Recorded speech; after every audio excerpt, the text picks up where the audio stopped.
Wealth taxes. Some of the parties in this election are talking about taxing the wealth, typically 1% tax on those with earnings over $20 million. But it's also been suggested that doing so would result in a mass exodus of business leaders and professionals. What is the position of your party on wealth taxes? And please explain your assumptions on the implications to the economy. So the Green Party does actually have a wealth tax in its platform. I do find it ironic that over the last few years, every now and then, there will be an article in the news about, like, what if we do a wealth tax of 1%? What if we increase the corporate tax rate from 15% higher?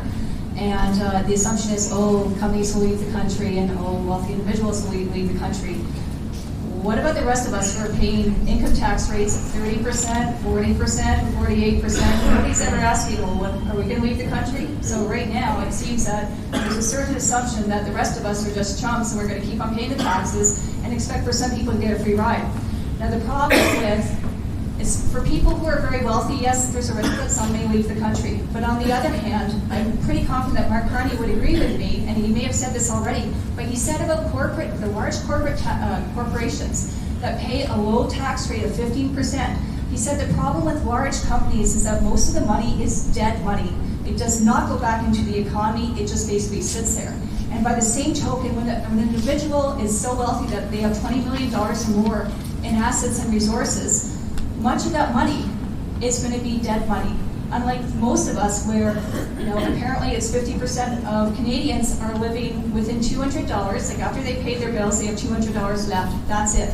So we're paying a higher rate of taxes, and most of the money that we get, we try to put some into savings or RSPs or TFSAs, but most of it goes back into the economy. And that's not the case for the wealthy.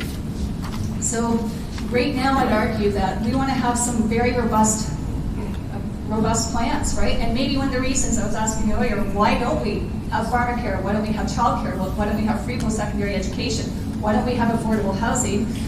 Why don't we have dental for low income? And maybe the answer is because we've had decades where very wealthy individuals have not paid their fair share, and since the late 90s, when the corporate income tax for large corporations was in the high 20s, 28, 29%. Maybe that's why we don't have these programs. So that's it. Thank you.